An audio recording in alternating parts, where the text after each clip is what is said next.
Hi, this is Carol Pope. Hi, I'm Kevin Staples. And you're listening to Rainbow Country with Mark Terra.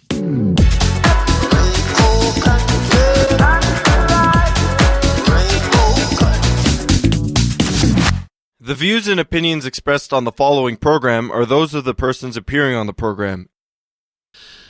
Today on Rainbow Country, a spotlight on a new gay documentary, Studio One Forever. And joining me to talk about the film is the film's award-winning director and producer, Mark Saltarelli, and award-winning writer, actor, producer, and not to mention funny person, Bruce Vilanch. That and more in episode 429, so stay tuned for Gay Talk Radio right here on Rainbow Country. Hi, this is Emily Saliers from Indigo Girls. Hey everyone, this is Chris Harder, porn star, burlesque performer, and the creator of Porn to Be a Star. You're listening to Rainbow Country with Mark Tara.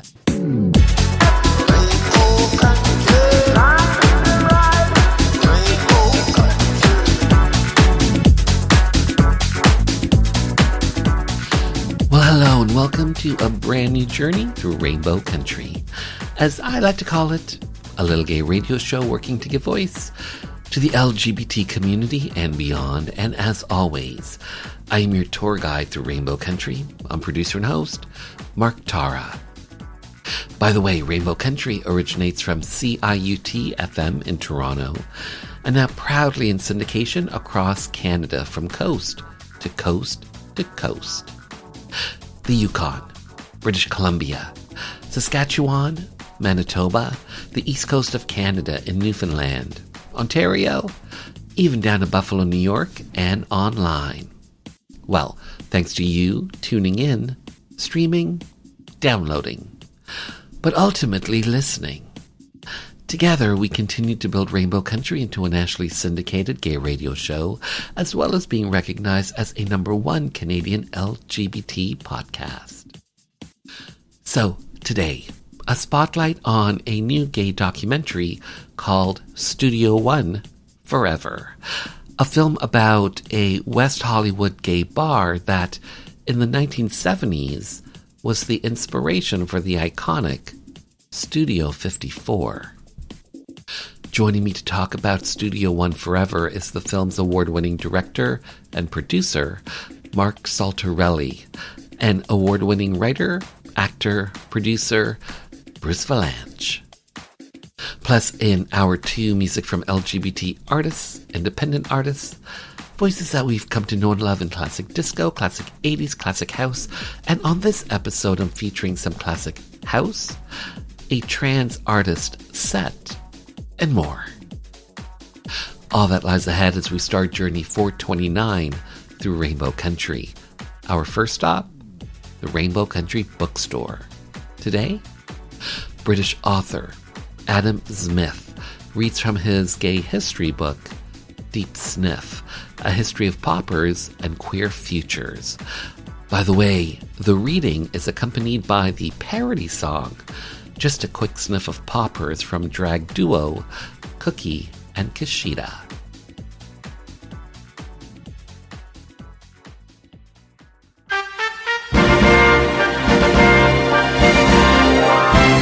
When I was just a lad, I learned that anal sex was bad. The church said it was a dirty, rotten sin. But then I learned from other guys that no matter what the size, there's a simple trick to help you take that dick. Just a quick snip of poppers helps the penis slide right in. The penis slides right in, you can take it with a grin. Just a quick snip of poppers helps the penis slide right in the most delightful way. In the winter of 1866, actually, while a medical student in Edinburgh Royal Infirmary, Brunton met a patient called William H. This young man was only 26, but already had trained as a blacksmith, and then switched to toll keeper. His first job may have required too much exertion for him to continue because Brunton's notes reveal that William suffered from heart trouble. When Brunton met him, William had recently been hit by a dull, heavy pain about the left nipple every 3 days or so, lasting for at least half an hour. The pain had come on after years of infrequent attacks ever since he'd suffered from rheumatism as a child. After a 3-week hospital stay earlier in the spring, William was back just before Christmas. Doctors gave him aconite, which slows the heart rate, and digitalis. When neither worked, Brunton gave him brandy. The strong stuff didn't help either, so there was only one thing for it. The experiment was not a stab in the dark. Brunton acted in a way that was consistent with his wishes to take basic research from the lab to the bedside, and only with a decent understanding of the actual effect in the body. He had read the work of another scientist, Richardson, that amyl nitrite dilated blood vessels, and had even discussed the effect with his colleague in Edinburgh, Arthur Gamgee, who had made some unpublished measurements of this effect. Brunton obtained some amyl nitrite from Gamgee, who made it for him, and consent for an experiment from his supervising physician. And this is how Brunton came to give his patient William amyl nitrite. On March the 12th, 1867, Brunton observed, "The pain came on as usual at 3 a.m. A few drops of nitrite of amyl were put on a towel and inhaled by the patient. The primary effect noticed was a suffusion of the face, and the patient felt a glow over his face and chest. The pain disappeared almost simultaneously with the occurrence of these phenomena, but returned in 3 minutes. He then inhaled 5 drops more. The pain again disappeared and did not return." I met this guy once in a bar who took me outside to his car.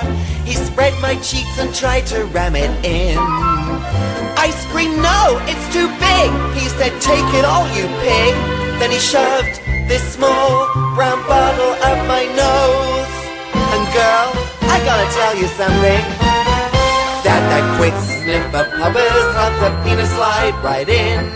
The penis slide right in. Now I can take it with a grin. Just a quick snip of puppers helps the penis slide right in the most delightful way. Good queer performers push their audiences forward into the future they desire.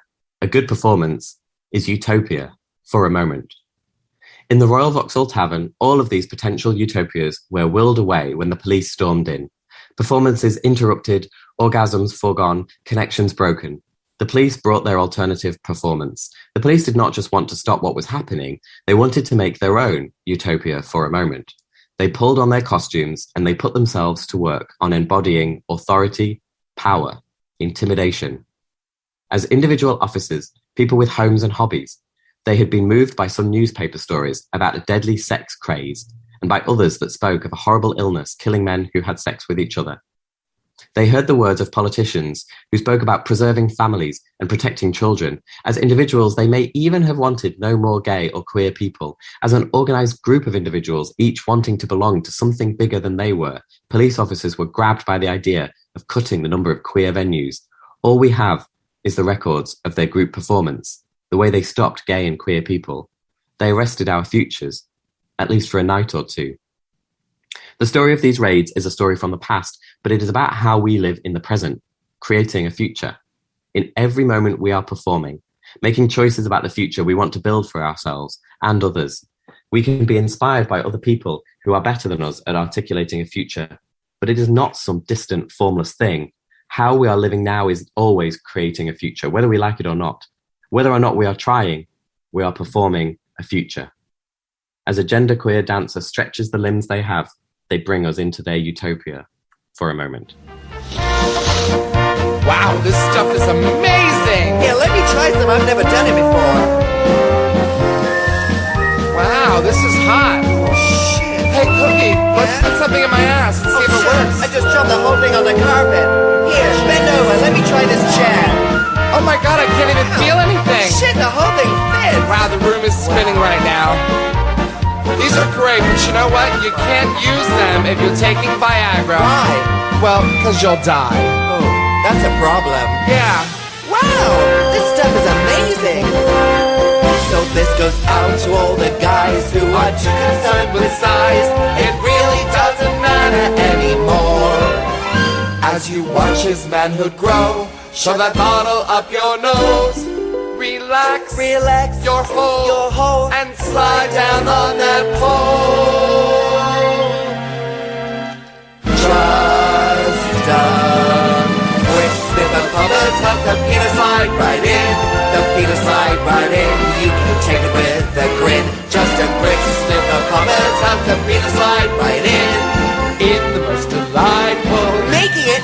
delightful in the most delightful way. Yeah. Bill 7, to ban discrimination in employment, government services, and housing, based on a person's sexual orientation, was up for a vote at Queen's Park. Most NDP and Liberal MPPs supported the bill, but without some progressive Conservative legislators backing, a divisive split could rack the province. 4 PCs decided to break party ranks to vote with their conscience and support Bill 7. Cabinet Minister and MPP Dennis Timbrell did it to show solidarity for his beloved brother, the well-known drag queen Rusty Ryan. And for me, a gay politician who was not yet out, I had to take a stand. We were known as the Gang of Four. I'm former Cabinet Minister and MPP Phil Gillies. The date, December 2nd, 1986, when LGBT rights came to Ontario. When I return, Studio One forever.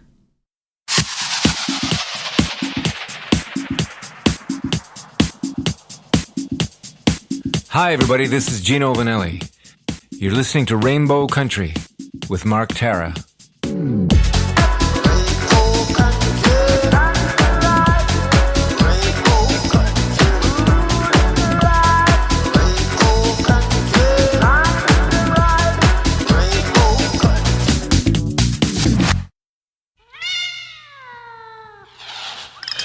Mark Saltarelli, hi, how are you? Hey, Mark. It's a pleasure to meet you, and thank you so much for having me. Oh, it's my pleasure. Mr. Bruce Valanche, hi, how are you? Hi.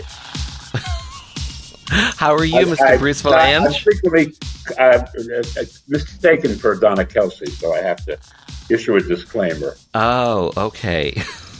That's the look. It's the red hair, it's the blonde. I mean, the blonde hair, the red glasses. Natural blonde. Thank you. I have to say thank you both for being here, to have your voices, your stories be heard by the LGBT community and beyond, especially to talk about your award-winning documentary, Studio One Forever. Studio One Forever. Mark, you are the director, you are the editor, you are a co-producer. Talk to me about essentially the legacy that you're telling in this documentary. And essentially, what is that legacy that you're telling in your film? Well, Studio One was one of the very first gay discos in America. It started in 1974 by this amazing guy, Scott Forbes, who was an optometrist who wanted to open a gay disco. And, you know, back in 1974, that was a pretty bold thing to do. But it survived. It went through the amazing excitement of the 70s, and then, of course, the 80s came, and the tragedy of the AIDS crisis went. And so it was an opportunity, really, to look at that whole era of LGBTQ history through the lens of this incredible club that provided a safe space for so many gay men, primarily. And it wasn't without its issues. In the early days, it was very exclusive. Scott wanted only gay white men, and he had ways of keeping women out, like the no open-toed shoes policy,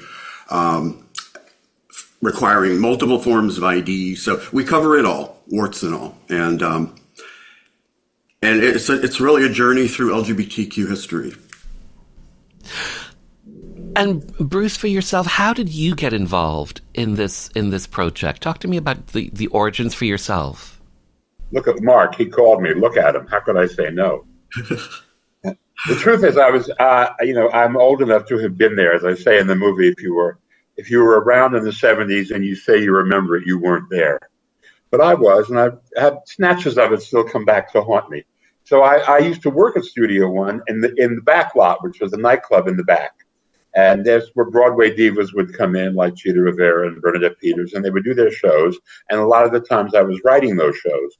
So I was there on that mission. And occasionally I would wander into across the DMZ into the disco in the front, where there were a lot of guys who didn't look like me, who were dancing and frolicking. And so I would kind of, mingle. I would try to navigate the dance floor. It was kind of like bringing the Queen Mary into a dock. And eventually I would go back to my space, the backlot. But it was interesting to watch these worlds collide, the world of big time cabaret and the gay community carrying on. And it being Hollywood, there were big movie stars and big personalities for the first time mingling in what was essentially a gay environment and having a great time. So there was something very special was happening. And as the years went on, the place became a community center, more or less, for a gay community that had always gone out to places that were hidden because you were not allowed to be openly gay. And this was the first place where everybody was openly gay and it was celebrated.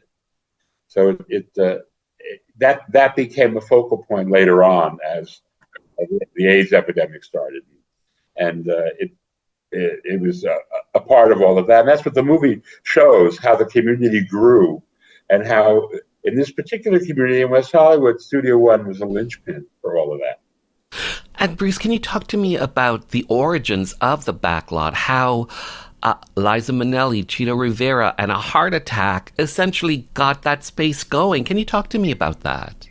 Well, Chito was rehearsing the original production of Chicago that Bob Fosse was staging, and with Gwen Verdon, and he had a heart attack, and they said, you can't work for 3 months. You just have to lay low and do nothing. So the show was postponed, and everybody was sitting around twiddling their very, very well-manicured thumbs. And Chito decided this would be a good time. Actually, somebody just decided for her, and she agreed that it would be a good time for her to do the nightclub act that she had always avoided doing because she was an actress, dancer. She was not a hello, good evening, hello, Cleveland. She was not that kind of a performer. So, but John Kander and Fred Ebb, who wrote Chicago, put it together for her. And Scott Forbes at the backlot realized this would be a great opening thing for the cabaret that he had envisioned. And of course, when you open with a star like Chito, who was very well known in Hollywood, Hollywood turned out to see it. And it was the act where she introduced all that jazz because the show hadn't opened yet on Broadway. Chicago. So it was kind of a landmark thing. And once she was there, everybody wanted to play that room. It became the room to play. And it grew from that. And the acts that were booked there by Alan Eichler, who's one of our producers, were more and more unusual and interesting. Geraldine Fitzgerald, who was an actress, who would sing old songs and poetry and all that, and was captivating. And was a great friend and colleague of Betty Davis, who had brought her to Hollywood originally. She brought Betty Davis to Studio One as an audience member to introduce her. And once that got into the media, the place was a magnet. You couldn't keep people out of the backlot. You could keep them out of the disco, but you couldn't keep them out of the backlot. Incredible history. Mark, this goes back to what, 2018? 2019. What was there a moment, was there a flashpoint for you when you decided to make this documentary? Was there that moment? Well, my friend Clifford Bell introduced me to Lloyd Coleman and Gary Steinberg, who were in the film. They were backlot producers of Monday Night Live, and they were planning. Actually, the developer was planning to demolish the building and build a multi-billion-dollar, luxury hotel complex on the site.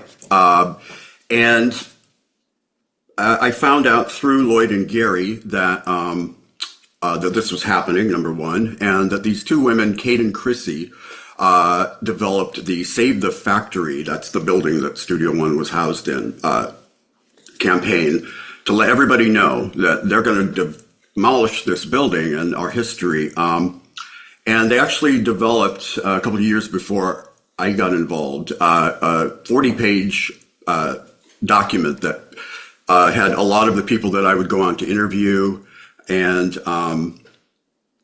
and it read like a movie script almost. It was, I had been there in the 80s, and I have my memories of going there and being overwhelmed by the fantasy world that it was.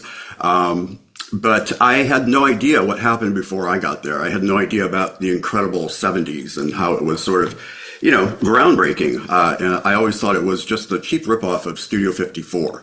But the reality was that it was the inspiration for Studio 54. Halston and Steve Rubell actually were friends of Scott Forbes, the owner. They came, they saw it, and a couple years later, Studio 54 came about. Of course, 54 was there for only about 2 years, and it was basically a crime scene. But Studio One was there for nearly 20 years, and it saw that entire period of time. And so we were working actually with the developer and had access to the building before it was going to be disassembled, but that's for the movie. And we started shooting interviews, and one of those interviews was Michael Koth, who I say is the heart of our film. He was the front bartender, and a lot of stars came to Studio One, and he was a star too. He was the first face that you would see for many years. And having him sitting there at his old station in this place, recounting his memories and his honesty and sharing his personal struggles and his story, I realized that we have something really special here. And so it was an evolution. We slowly, thanks to Bruce and other people, found people. I think I went back to you, Bruce, at least 4 or 5 times. So we have multiple T-shirts. I should have coordinated costumes. I wasn't thinking. Many hair colors, styles, and weight levels in the movie. And Bruce is just amazing. Of course, he provides the majority of our comic relief. We all know that. But beyond that, he's an encyclopedia or Wikipedia, however you want to say it, of knowledge of Hollywood history, of LGBTQ history. And he's become my very good friend. And I don't know what the film would be like without Bruce. So I really appreciate it. It was an evolution over years of finding the people. Some of them took a lot of work to try to convince them to be in the film, like Carol Taylor DiPietro. I had an amazing conversation early on with her for hours, and I knew that I had to have her in the film. She's a little bit shy, but she was actually the last interview we got, and I can't imagine what the film would be like without her. She worked for Scott Forbes. She was his executive assistant, but she also worked at Disneyland. Yeah, she was a Disney cast member, and this was her side hustle, working with Scott, selling poppers and records in the boutique. She's responsible, Yes. Of course, two things that go hand in hand: poppers and records. Who knew? And the mirrors with the little grooves in them. She won't say what that was for, but she's so cute. She's just adorable. The ever-popular mirror. She's one of my favorite lines is, "Poppers were very popular at Studio One." Coming out of her mouth, that's, to me, is hilarious. But I mean, she is responsible for the very first gay night at Disneyland. Apparently they had to hide it. And back in those days, Disney didn't realize that their biggest fan base was gay people. But she's the reason for all of that happening. And, she should get her due for that. And on that note, we'll return after this Rainbow Country update.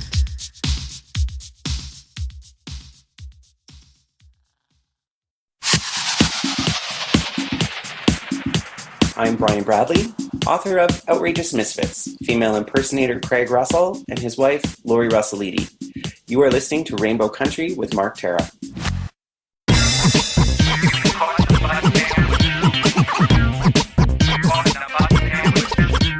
This is gay hip-hop artist, the Mangfather Bob Katz.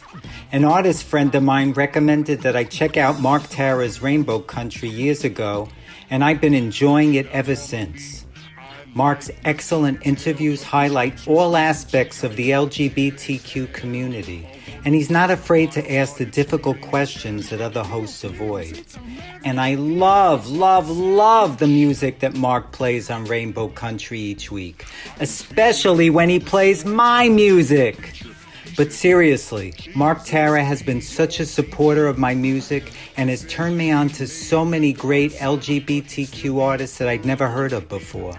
I'm so grateful to Mark Tara's Rainbow Country.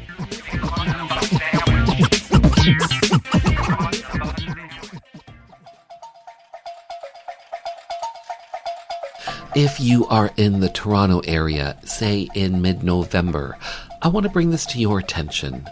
The 28th Toronto Real Asian International Film Festival runs November 13th to the 24th and features a unique blend of contemporary Asian cinema, videos, and presentations by artists from Canada, the US, and Asia, including the Arabic film Layla, a film about a struggling Palestinian drag queen who often finds creative ways to make ends meet.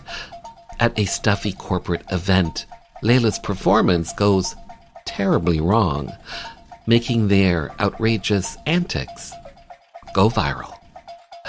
The 28th Toronto Real Asian International Film Festival runs November 13th to the 24th at the TIFF Lightbox.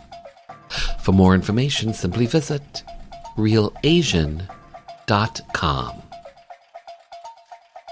In June 2014, my team and I covered North America's first World Pride that happened right here in Toronto.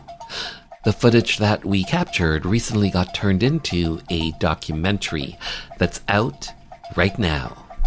A Different Kind of Love is the name of the film and available on Out TV and Out TV Proud, which is also available on Apple TV, Amazon Prime Video, and other streaming platforms. I hope you'll take a little time to check it out. A Different Kind of Love. So in June this year, I won the Out Loud Best in LGBT Radio Programming from the NCRA, the National Community Radio Association. I received that award for my episode on Operation Soap, the bathhouse raids that took place in Toronto, February 5th, 1981. So if you think what I'm doing here on Rainbow Country, a little gay radio show working to give voice to the LGBT community and beyond, heard on broadcast radio, streaming, as well as available as an edited podcast. If you think what I'm doing here is worthwhile, I hope you'll consider making a donation to this very outlet you are tuned to. If you happen to be listening to the edited podcast, I hope you'll consider making a donation to an outlet that does carry Rainbow Country. How can you do that? Simple. Simply head over to marktara.ca, new URL, marktara.ca, and hit the donations banner, because that's where you'll find all the outlets that carry Rainbow Country. A little gay radio show working to give voice to the LGBT community and beyond. Have your voice, have your support be heard. Hi, my name is Joanne Vanicola, and I'm an actor and a writer, and I was first on Rainbow Country with Mark Tara on discussing the massacre at Pulse Club in Orlando. I realized how important it was for our community to have a radio station, specifically for our issues, to talk about people in the LGBTQ community and to provide an outlet for our stories, to discuss our politics, culture, and give voice to the issues that matter to us. And of course our artists and the things that we do globally, and talk about culture. And without people like Mark Tara providing a space for this with a radio show like this, then we wouldn't have that voice. So support, tune in. Thank you.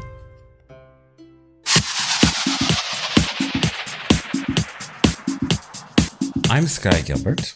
and you're listening to Rainbow Country with Mark Terra.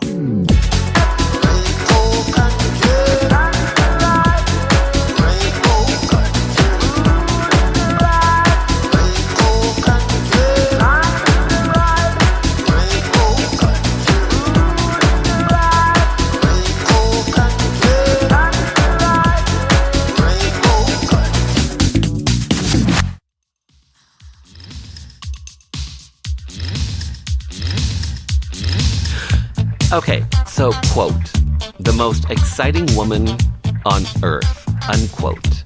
That's from legendary filmmaker Orson Welles when talking about actor and chanteuse Eartha Kitt. Here's another quote. Bruce, my love, where have you been since 1952? This is so Eartha, unquote. That is Eartha Kitt talking to Bruce Valanche. Wow. Okay, so Bruce Valanche, you co-wrote the tracks on Eartha Kitt's 1984 album, I Love Men. I have that album. The vinyl, baby. I have it. Can you please tell me about the history of the iconic gay song, Where Is My Man?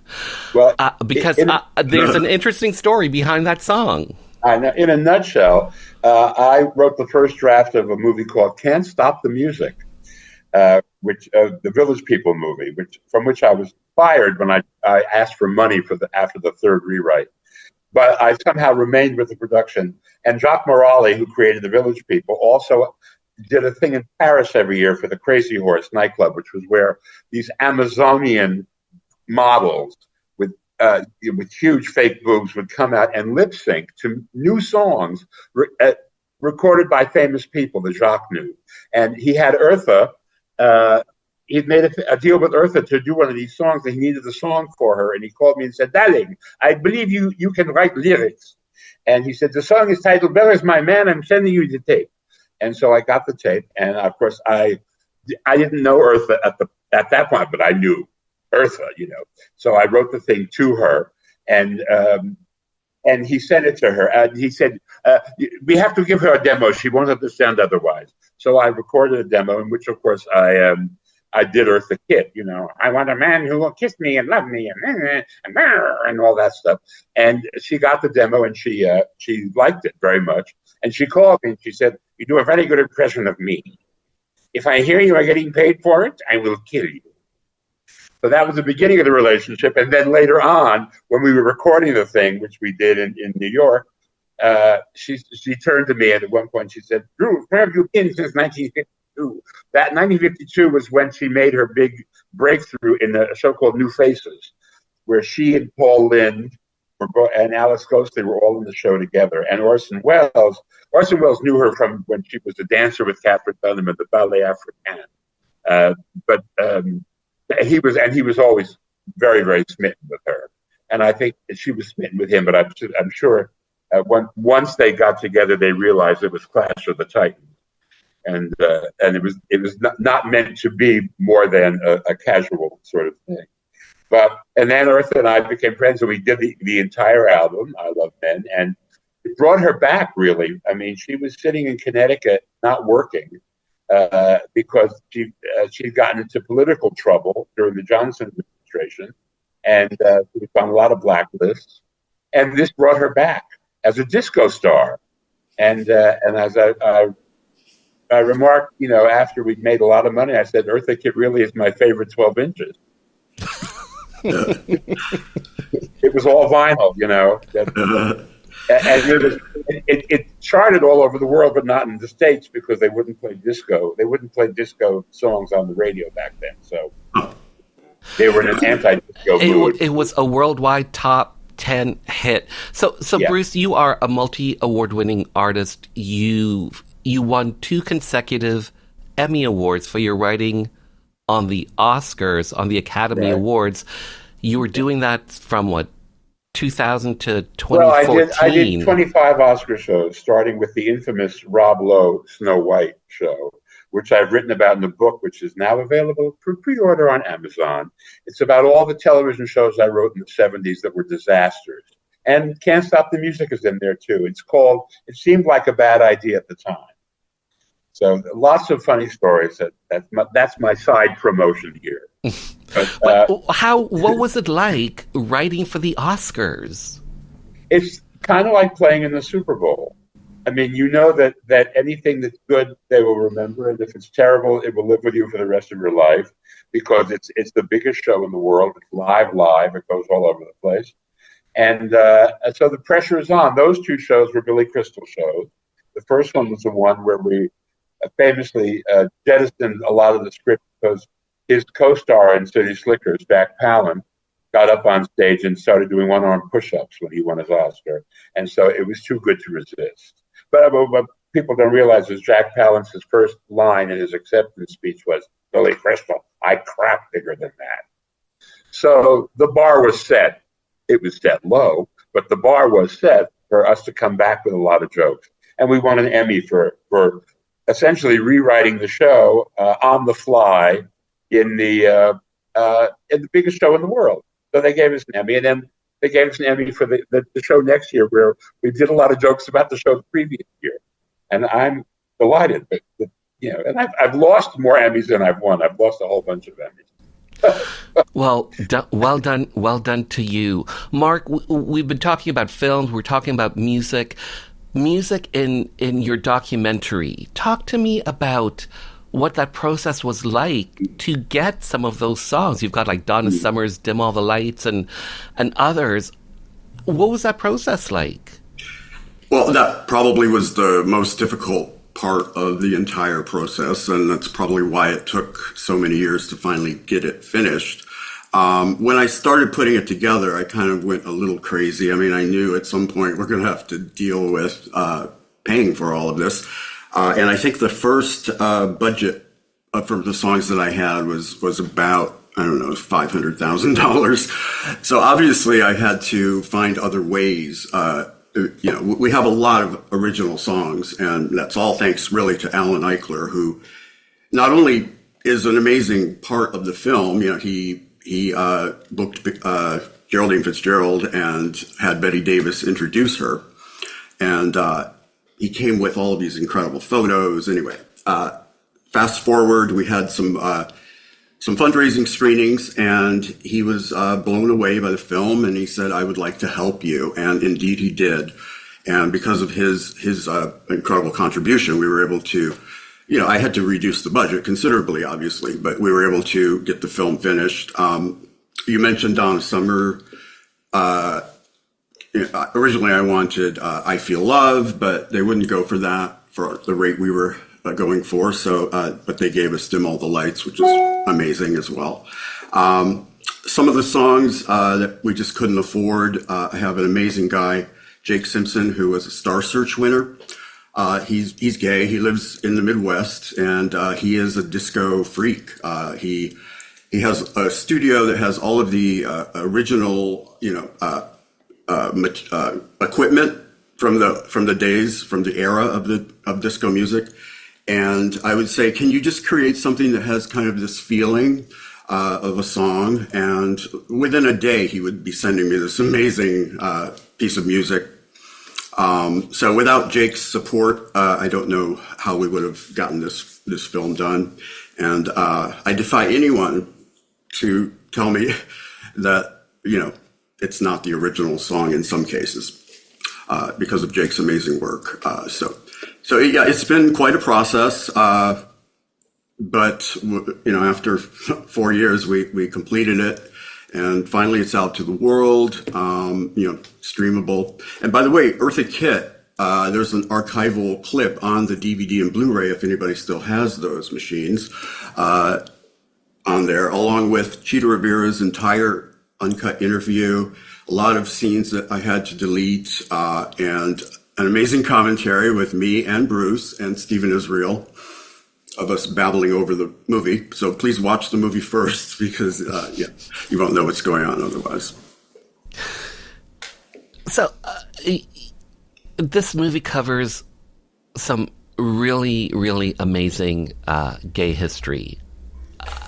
And the fact that, the film Tommy, the musical, had its premiere, I guess, after party there. Yeah. And you guys have the archival footage of that, and you've got like Diana Ross and all this sort of stuff. Talk to me about the process of sourcing out all of those archival materials. What was that process like? Equally difficult was that process. I have two incredible archival producers who worked with me. I don't know if they realized what they were getting into, but it took months. I mean, we have a spreadsheet that goes on for pages because I went a little crazy. You know, I mean, the movie goes by at a quick clip. And each of those stills, each of those clips had to be either declared fair use from an attorney, or we had to pay for them. And they had to be sourced. They had to be, you know, it was just an amazingly difficult process. I mean, I knew that making a documentary film with a lot of archival would be difficult, but I guess I didn't understand it completely, or I may not have taken this job on. But because of Alexandra Margolin and Austin Wilkin working with me and not giving up, we got through it. And actually, most of it was declared fair use. We had to pay for a few things, but I'm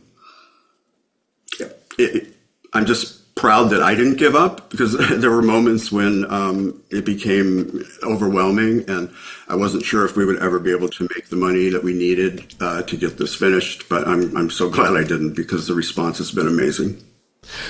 And Bruce, for yourself, you were there. You worked at the back lot. Going back and being part of this project, how was that for you? Was it cathartic? What was it like reliving some of those moments? Well, it was wonderful. I mean, I hadn't thought about a lot of it in a long time. But I mean, I realized I was a part of it all. But with the clips you mentioned, actually, interestingly enough, both of those things were Alan Carr productions. I mean, Alan managed Anne Margaret, and so when the Tommy people went to him and hired him to promote the movie, because he was an ace promoter, and he organized that premiere at Studio One. And of course, he also shot part of Can't Stop the Music at Studio One, because he was a big fan of Studio One, because he would find people that he could wrestle with later on whenever he showed up. So he was, and he's kind of, fallen out of favor because he produced that infamous Rob Lowe Oscar show that I wrote, but not that part. But so I was reliving all of that. I mean, there's a picture of in the documentary of me and Alan and Patrick Swayze at the Oscars, I think. But Swayze came to Studio One as well. So it was kind of liberating. I was thinking, well, I did have fun. You go back and you just remember the stuff that didn't work out, and you forget about the stuff that actually was good. And it's good. And it's also part of the documentary, but there was a reunion that was I guess when they were talking about demolishing the building. How did the reunion come about? Was that because of the film, or because of the potential loss of the site? Yeah, the reunion was sort of what was the hook for me in many ways, because it provided an event. It was already planned. It was in the works, but it sort of became kind of our set for the movie as we went along. And I always knew that would be our third act, bringing all these people back. And we couldn't have hoped for a better outcome of the reunion. They actually gave away free tickets to everybody, and not expecting that many people to show up. And literally everybody showed up, and I think it was 2 hours delayed. So I had plenty of time to go through the line waiting outside and to help people not be so angry for waiting around, and find all of the people who would be or were a part of the film, and have them do a little kind of recap of what we've seen, and to just get from other people, what the place meant to them. And it meant so much. And even if it was delayed for 2 hours, people didn't really complain once they got in. It was just a joyous celebration. The dance floor was opened up again. We had Thelma Houston saying goodbye with "Don't Leave Me This Way," and we covered it all. And it was the perfect third act for our film. And yep, it was beautiful. Mark, I asked this question to Bruce in the process of, researching this project and making this project. You were obviously reliving your time there. You were saying in the 80s. What was it like for you to relive some of those moments when you were there? Well, I came out in Illinois at the University of Illinois, a small college town. Came to LA, and I went to Loyola Marymount. I couldn't get into USC, but Loyola is an amazing film school. And I, like everybody at that time, heard about Studio One. It was in the gray rags with full-page ads with half-naked guys. And so every weekend, not every weekend, but most weekends, I would travel to West Hollywood. And I was rather shy, so I wasn't the guy that ripped his shirt off and started joining the mob. But I loved just watching it. And so those were my memories. And of course, I went through the 80s, and a lot of my friends were dying as well. And that's really an important part of this film. Not only the joy and the freedom that it provided, but it became almost a sacred space. It hosted the first AIDS fundraiser for APLA. Was hosted by Joan Rivers, and Melissa Rivers does an incredible interview about her mom. And so it's the joy and the pain that the movie kind of brings together. All of the interviews, would basically go the same way as the film does. The first part is happiness and joy and freedom, and then, like it happened back then, we're hit with this thing, this AIDS crisis, and everybody's dying, and somehow the dance footage represents both the joy and the pain in such a beautiful way, and it's cathartic. All of the interview subjects would ultimately, when we get to AIDS, which I always save for last, would break down and have a catharsis, because it's still there. I mean, like Gypsy said last night, the forever in the title is the most important word in the title, because those days stay with people.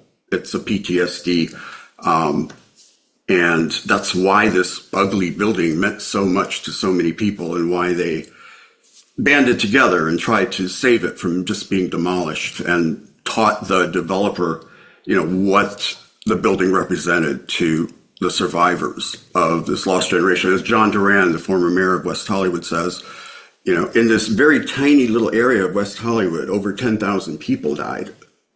It was, as Bruce says, our own kind of Holocaust. And it's important to remember. I think the reason the history was kind of lost possibly is because, it was too painful to remember for so long. And people kind of wanted just to let it go away. But because of this amazing group of people who agreed to, share their honesty, the stories, Michael Koth, his honesty about his addiction problems. At first, his addiction was all about having a great time, but then the 80s rolls around and it became, I have to have this just to block out what was happening during those times. And it kind of brings maybe a little bit more understanding about what we went through. And, obviously for people who went through that period, that's the main core audience. But, even I forget the way the world was back then. because we've come so far so quickly. But mostly, I really hope that the younger generation of LGBTQ people who are kind of reaping the benefits of what our forefathers went through, the fight and even dying to get the rights we have. I really hope that they can see it. And the young guys who have, are really moved by it. And they tell me that, I had no idea what you guys went through. And you guys seem so much more connected than we are today. And it's true, they're watching their 30-second TikTok videos. And if they're at a bar, they're on the phone. That's not really connecting with people. So I hope they will take 90 minutes and, get a little understanding of what happened. So I just have a handful of minutes left with the two of you. And so here's my last question. So Studio One Forever, it did a really successful film festival run, won a number of awards, Best of Fest, Best LGBTQ Film, Best Documentary. Bruce, what do you hope audiences come away with after they've seen Studio One Forever?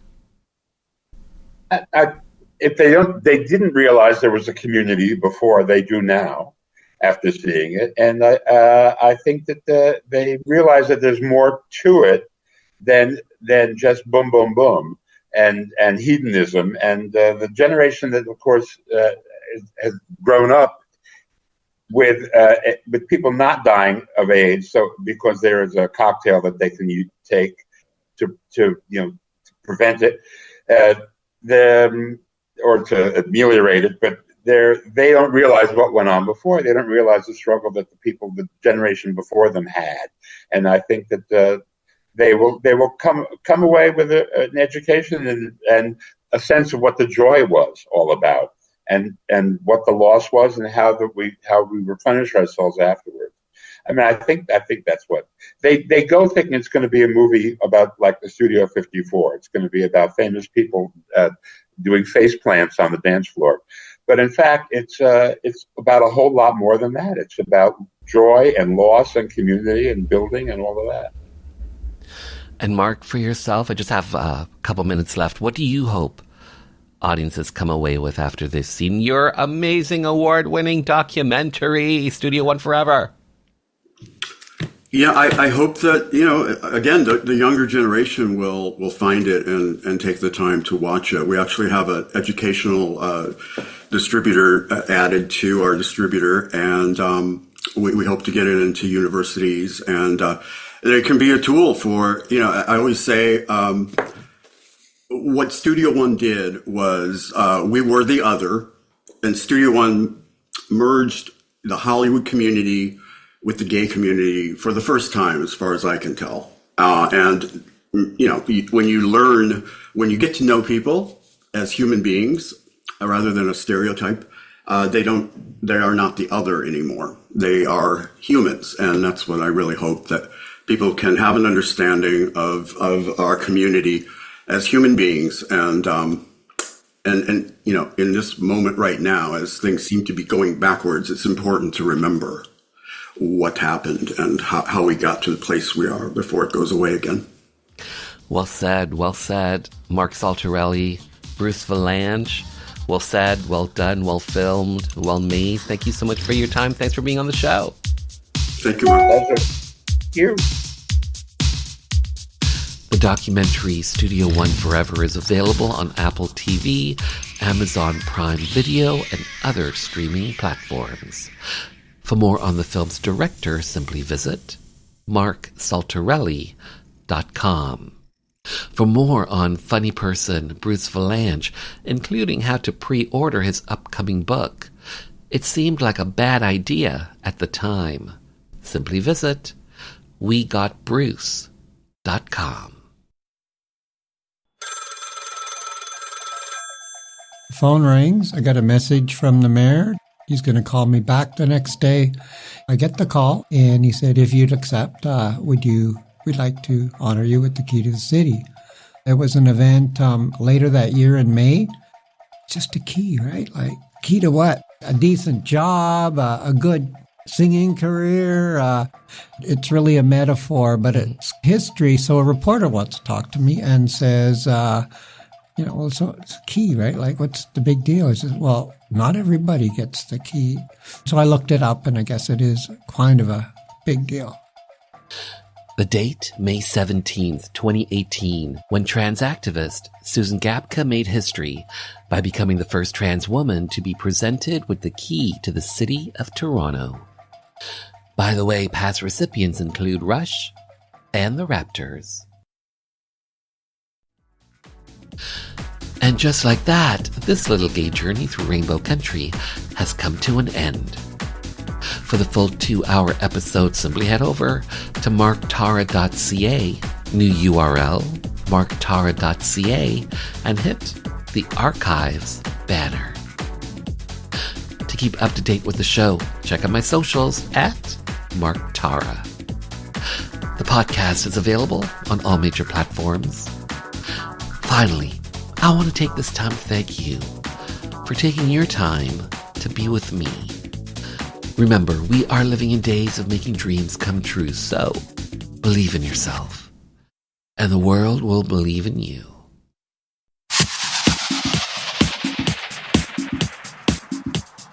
Hi, everyone. This is Mark Tewksbury, Olympic champion, leader, humanitarian. You're listening to Rainbow Country with Mark Tara. Rainbow Country.